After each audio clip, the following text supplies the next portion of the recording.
Arj, we're live. Good to have you here, man. Good to have you too. Thank you. Awesome, man. So you're currently a data analyst, is that correct? Yes, I am. How's life as a data analyst? Yeah, it's good. It's good. So it never gets boring, but at least for me. Are you the data analyst that loves property more than most data analysts? You could say so. Yes. So both are two eyes of my. Yeah, I don't know. I love data as well as property.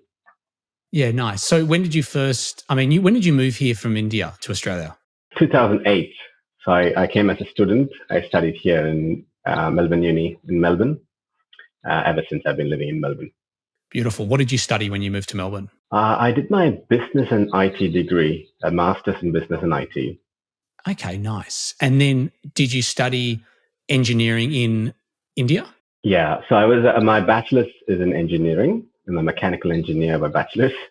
I did my master's in business and IT. I also did a data science degree in Monash a bit later when I changed my focus from sort of more business IT to pure data. That was 7 years ago. Nice. So you're very well educated. Oh, you could say. Yeah. Well, okay, cool, man. So at what point, like when you moved to Australia in 2008, did you already have an interest in property or? Oh, never. Yeah, I never had any interest in property before. But what happened was, so I got married in 2012, and 3-4 years later, we were looking at buying a property for ourselves. I'm usually a very research-oriented person, so I started researching on how to look for properties and how to buy the best property you can for your budget and all this stuff. I took almost 6 months to research, and then stumbled upon a course to learn more about that, and that's when it all kicked in and started. So the whole interest in property started from sort of 6-7 years ago onwards, when we were thinking to purchase our own property. That's exciting. And what's it like over in India? Like, do they have the property buzz like it is over here? Oh, I would say much more than here. So my dad is a real estate business. He's in real estate business. So he buys something equivalent of a property development here. So he buys big blocks, chops into small blocks, and sells it to the retail, sells in retail. So he's been doing it for the last 30 years. So I've seen him do it. We visited a lot of sites. I go with my dad to those sites, but never been my interest until when we started looking at our own property. Yeah. That's amazing. So I guess it's running through the blood in the family, starting with your dad, right? Could be, yeah. So in Australia, what did you start diving into? Was it developments first? Was it established as straight investment properties? Where did you start? Well, we wanted to buy our own home to live in. That's when it all started. So we wanted to buy a home for ourselves and then raise a family. That's our initial motive. So initially we're just looking for buying ourselves, and then the research started. Well, I started researching more, and then I started understanding, okay, renovations, developments, there are subdivisions, and then and then investment properties, tax savings, a lot of these other things that I started learning slowly after that. Yeah. Yeah, nice. How was the process when you bought your first, your family home? Not as good. So, because what we did was we purchased a off the plan townhouse, and then the developer, the agent at the time, that's whom we knew. So the agent was promising that the build will complete within 8 to 12 months, and nearly after 2 years, it wasn't done. We had to pull out of the deal, and then. Well, that's when I started learning about property developments, and then I started, why not I become a developer myself? So, yeah, that's how it started. I love that. Yeah. You notice the problem and the white lies and just, complexity of it. So you thought, you know what, how about I go in there and I'll do a better job? Yeah. Well, I started learning about the profits you can make as well. That block that we were looking to purchase, it's actually a 1 into 4 lot subdivision that the developer had bought it for $1 million, but he was selling individual houses for $750,000. So that was a massive profit in there. Just anyone can just see it. at the time. So that's exciting. So how many developments roughly have you done? Like, I have done 2, and we have got 3 in pipeline at the moment. okay, cool. And are you buying in Victoria, or are they in different states? Yeah, all in Victoria, all in regional Victoria. And all of them are land subdivision projects. So we are bringing, so our 3 projects, we have 20 lots we'll be bringing in the next year or so. Yeah. That's exciting. Yeah. Yeah, we started as a slow interest and then a hobby and then became a business. So that's unreal. So have you got a business partner in the development business, or you run that solo? No. I do have a business partner. I met my business partner in one of these boot camps, property development boot camp 6 years ago in Brisbane. And then I used to conduct a meetup for the people who attended that boot camp in Melbourne. I used to conduct every month, second Saturday, in a cafe. We used to discuss about what they are, how they're progressing, etc., for nearly 2 hours. And nearly a year after, my business partner came to me at the time and said, "Why don't we just you and I create a company and then start our projects?" And that's how it all started. That's awesome that you met each other at a boot camp. Yeah. So it took almost a year and a half for us to learn about each other, and then say, okay, actually, we will be a good fit to run the business. So. That's awesome, man. That's great. And so when did you join the BAI? 2 years, maybe. Sort of late 2020, I think. Yeah, when Corona was still there. COVID was still there. And at what stage in your journey with property did you start being exposed to the buyer's agent world? Well, I've always been told about buyer's agents, but I don't know, not being as educated at that time, I used to be always thinking, why should I be paying a buyer's agent a fee when I can do the job myself? Which then later I found that to be not the right mindset. So there's, using experts always helps. So now that it's been nearly 5 years now, when I look back, I will always say that. So I was always exposed to sort of this buyer's agency concept, which is in those boot camps, the property development boot camps and property boot camps. I'm part of really 6-7 groups. All of those groups have usually 3-day boot camps, and I've attended them all. And spent a lot of time, and a lot of people talk about buyer's agents. That's how I started understanding or knowing about buyer's agents. Yeah, it's interesting the comment you made around, why would I pay a buyer's agent? It's crazy, just like in Australia, how there's this just mentality that you just do it yourself. You don't go, and I said this before on a lot of these podcasts, like you don't try and, you go to an accountant, you don't try and do it yourself, but buying the property, which can be a much more expensive mistake. I'll go do it myself. It's bizarre, hey? Yeah. Well, I was chatting with my business partner just last week or so ago, where he was saying about this buyer's agents, and I was telling him that it's like getting an expert to do something. So you can never be that expert if you're trying to do it for yourself, because you can only do it for yourself for a certain certain number of property purchase. You can never be someone who has assisted 10 plus clients that they have seen, on an average 10 properties per client is 100 properties. You would have only seen 10 properties. So you're never going to be as experienced and educated as someone who is in the buyer's agency business. That's true. It's a very good point. So are you helping clients like get into the development world, or are you buying just established stock? Like what's the I guess the strategy that you're following with your BA business? So when I learned about BAI, there was accidentally an ad about BAI, and I started looking into it, and I started researching, and I started becoming very interested about this.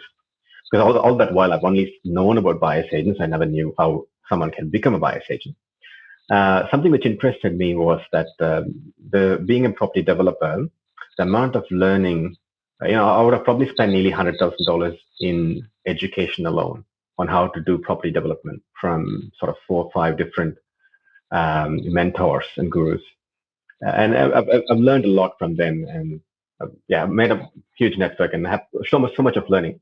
So my idea was that I want to actually use that to make a business out of someone who's new into this business, new a property developer, how I can help them by incorporating all this knowledge of God and also being a professional person, assisting them in their purchase. That's how it all started. That's my vision. So I want to be a specialized buyer's agent for purchasing property development properties. That's how it all started. But I'm not there yet. But that's my goal and vision. I'm still doing my full-time job, which is I'm planning for another year or so before I can replace my income through my investment properties, and then I'll quit my full-time job. So that's cool. So the buyer's agent business that you've been running, it's been for 2 years now, right? Yes. How's that journey been for you? Yeah, it's amazing. I've because of my full-time job and my limited availability of time, I've only spread the word to the close family and friends network, and all the clients I've serviced so far are either my friends or close-knit family or their referrals.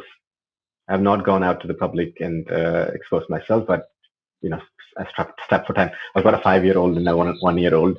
My wife works full time as well, so we try to manage and juggle all the balls. So I try to minimize my efforts in publishing myself. So only people who know about me and who know about my business and who trust me, they reach out to me, and so I usually help them. So far I've been purchasing only investment properties and owner-occupied properties, not development properties as yet. But that's my future. That's awesome, man. So you're working full-time, your wife's full-time, you've got a 5-year-old, you've got a 1-year-old, and you are running your BA business part-time. I love that. And so I guess I'm assuming the reason you're not marketing is because you don't want to get too busy because you want to be able to commit to your clients. Yeah, exactly. So I want to give quality service. I don't want to take in too many clients and not being able to spend time with them. When I take in clients, I spend quality time with them, explain why we do certain things. They get educated, they appreciate the service, and that's how that's been. So my clients I've got are through someone has written about me in a mother's forum in Facebook, and I got like 10 leads from there. Like someone, they just called and said, "Can you help me? Can you help me?" So, and out of which I think 2 of them turned into clients, and I helped them and purchased for them. And they went and told their friends. It's unreal, man. 10 leads, just someone just posts about you in a group and it goes viral. But I mean, that's just the power of word of mouth and referral, right? Yeah, certainly. And same with, when even in property development, when we are looking for a trade, we always look for this word of mouth referral. We ask them about how the experience was, and then also look at their previous purchases, previous workmanship, etc. before we choose. So same goes with me as well, I guess. Yeah. That's unreal. So in 1 year, roughly, when your portfolio gives you that passive income to get out of the corporate world, you're going to dive full time into the buyer's agent business. Is that correct? Yeah, my development business is still going to be property development doesn't take much time. It's only about, sort of making high level decisions and having the team execute it. So you're only spending maybe an hour a day. The rest 7 hours a day, which I want to be spending in buyer's agency business. That's my idea. So I see buyer's agency as a nice cash flow into our business while we do the equity uplift or, sort of chunk deals through property development.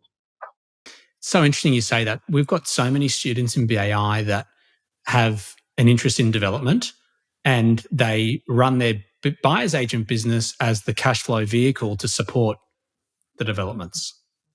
Great. Yeah. And it's aligning to the same principles and same things that you're doing in property development. So you're talking to the agents, you're accessing sites, you're looking at properties. Yeah, you're being current in the market. So all these things are the same with both property development as well as the buyer's agency. Yeah, nice. So when you dive in full time, like, do you think, like, after you leave your full time job, like, do you think you'll start to focus more on the development sites, like, finding them for clients, or do you think you just see how it goes and you might just be buying investment properties? Like, what's the plan there? So I live in eastern suburbs of Melbourne. So I want to be as a local sort of a principal place of residence buyer's agent, as well as buying across Victoria for investment properties. those two, as well as being a specialist in procuring development sites in Melbourne, so in Victoria, the whole of Victoria. That's cool. That's awesome, man. We're projecting, yeah. And my business partner is also he's a Bayside suburbs based, and he's already starting to establish his business in the Bayside, especially for principal pleasure residents. That's cool. So that's who we're talking about. He's in BAI as well, right? Yes, Harry. Harry, yeah. Cool, man. That's exciting. And so for the people that you've helped, right, like the family, the inner circle, the close friends, etc. Have you enjoyed that whole journey from start to finish? Thoroughly, and again, I'm charging them the market rates. And for some of them, I've given discounts when I started, but then after that, I've only been charging market rates. They've all been finding value much more than what they're paying for. So that was something which, when I started the buyer's agency business, that was one of my questions. How am I gonna, show the value? But every purchase we've made, for example, the first of the investment properties we made, it was 60-day settlement. The property was advertised for 4 or 5. I found an off-market property through agent contact in Warrnambool. And then it was advertised for 405, but then we negotiated with the building and pest. We brought it down to 395. But then 60 days later, the market value of the property had already gone to 425. So they made 30K in just a 60 days period. Because we know it, I don't know what the word to use. We know definitely that's actually gone 425 because the 2-3 blocks next door, similar size block, a property not as good as this property, sold for 425. So we were like, okay, it's definitely worth 425. Absolutely no questions. So I mean, when they saw that, they're my very close friends. When they saw that, they were like, yeah. So we trust the process. We trust using a buyer's agent really helps. So even through the journey, I educated them about why we purchase, how we look for different things in purchasing. What are the data? I use DSR data, as you suggest, as you really suggest your students to use. So I rely on that. So I educated them with those things, and they were quite interested to learn about all those things as well. Yeah, it's interesting. Like when you sometimes question the value that you're going to provide as a buyer's agent. But I think there's so many different areas where we provide value, like whether it's just the agent relationship, knowing where to buy, getting access to the off market, being able to then negotiate, being then able to work out there's a building and pest that's not great, we can use that as leverage. Like there's so many different points that I think they all stack up. And I think it turns into a lot of the time like an immense amount of value. Definitely. And I'm also sure you would know about this because you helped me a lot in this particular purchase. One of my clients, again, word of mouth referral, is a doctor. They've been looking for an acreage property. I saw an acreage block advertised for sale for 1.73. And then through negotiation, I brought it down to 1.43. That's one of the things where, we were chatting with the agent. We sent us everything, signed contract. They were supposed to come back, I think on Monday. They didn't come back. And then I was chatting with you and asking about what we can do. And you helped me saying, you put a deadline on Tuesday saying 6 o'clock. Also tell them about another property that you're looking at, etc. I drafted a big message, sent it to him, 5:50. We got the reply back saying it's all signed and stuff. So yeah, it was a big win. And a big win for the client as well, because it was only a fraction of what they pay me, but the amount of savings that they made. Again, this was during the heat, the hot market at the time, November, September, October, November, at that time last year, where market was really, really going crazy. At the time, we were able to secure that 200K discount. Also, it was a 7-lot subdivision, of which I was able to give them my inputs about how to find a block which is the most premium of those 7 lots and still get a really good price.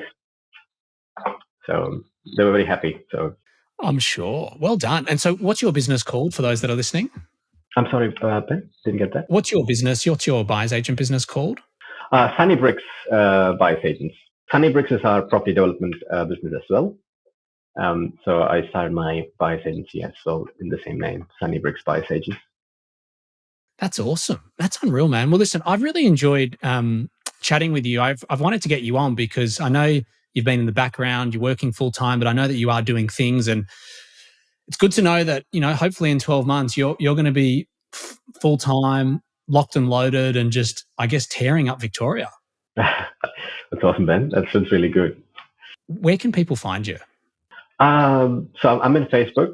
Yeah, so they want to find me, Arj Dhandapani, my Facebook name, and Sunnybrix. They said Sunnybrix. There's contact there as well, sunnybrix.com.au. But we only have the property development website, so we don't have the property buyer's agency yet. As I was saying, it's only a sort of a word of mouth referral at this stage.